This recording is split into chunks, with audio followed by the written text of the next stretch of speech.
Thank you for the kind invitation to speak with you.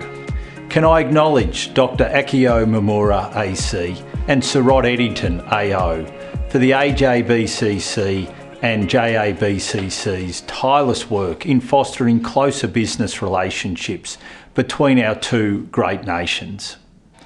The Australia-Japan Trade and Investment Partnership is stronger than ever, but we cannot stand still. Our Indo-Pacific region is facing significant challenges from COVID-19 to geopolitical competition, digital innovation and disruption, global supply chain challenges and climate change. But as every astute business person knows, each challenge brings opportunity. And Japanese and Australian businesses can meet these challenges and opportunities together. The long-established relationship of trust and shared values between our two countries gives me confidence that we have the right partnership for this endeavour. The conference themes, COVID-19, China and carbon neutrality, are timely and well-chosen themes that I'm sure will stimulate important discussions. The Australia-Japan Partnership stands us in good stead as we address challenges in our region and grasp the many opportunities on offer. Japan is a critical partner for Australia in pursuing our shared commitment to an open, inclusive and resilient Indo-Pacific region. Across the region, pressures to modernise energy and accelerate the switch away from fossil fuels towards renewables and a range of low emissions technologies are gathering pace. Australia welcomes the strong interest from Japanese investors in clean energy. The Japan-Australia Partnership on Decarbonisation through Technology that Prime Minister Morrison and former Prime Minister Suga announced in the margins of the G7 meeting in June is a signal of our determination to work together. Australia wants to be Japan's hydrogen partner of choice. This is something I am personally very focused on, and we have made important steps in establishing a hydrogen supply chain with Japan. In July this year, I was privileged to visit the HEX liquefied hydrogen terminal in Kobe, where I toured the site and saw the world's first liquefied hydrogen carrier, the CISO Frontier. Australia is also well placed to be a reliable supplier for Japan's critical mineral needs, including in low emissions technology supply chains.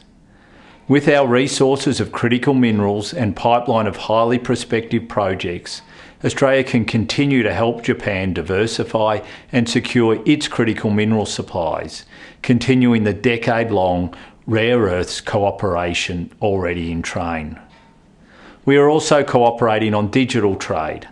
Australia and Japan both believe digitalisation is vital to economic recovery and future growth, and that a regional digital trade initiative would help ensure that our region can take advantage of the growing global digital economy. COVID-19 has taken a terrible toll on lives, livelihoods and our communities. But amid this challenge, Japan successfully hosted the Tokyo Olympics and Paralympics, which gave the world so much joy and hope. Australians, myself included, were enthralled by the competition, and it was the inspiration we all needed at such a difficult time.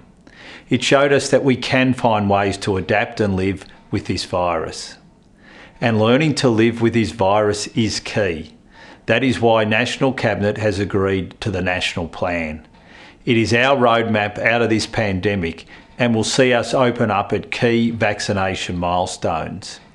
At 80% vaccination rates, we will lift restrictions on outbound travel and establish travel bubbles with other nations.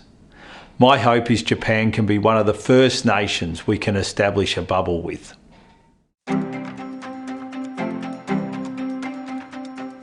We face significant geostrategic and trade challenges.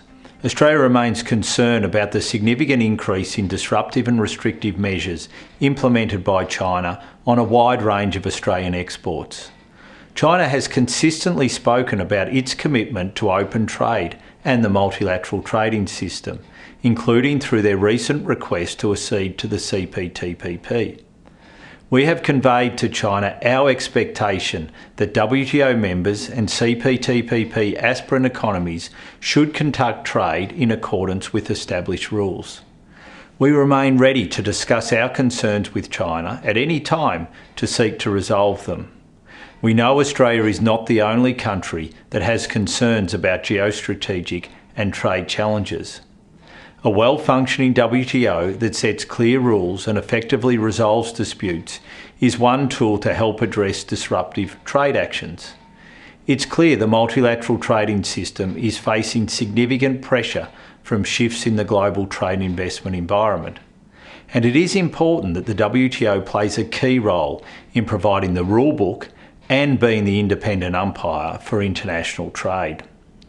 That's why we are working with like-minded countries in forums like the WTO to respond to China's actions and support the open, rules-based multilateral trading system. The WTO's upcoming 12th Ministerial Conference is an important opportunity to progress much-needed reform. We must press for a positive agenda and credible package of initiatives for MC12 and beyond. Australia is offering its leadership, negotiating energy and flexibility to secure such a result. And we deeply appreciate Japan's leadership in sustaining and advancing the rules-based global trading system.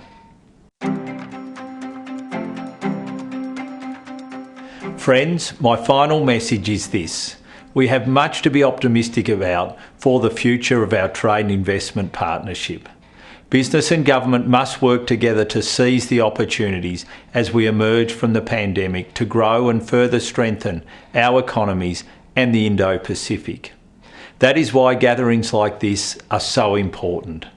I again thank the AJBCC and JABCC for your huge contribution to the relationship and wish you well in your discussions. Thank you.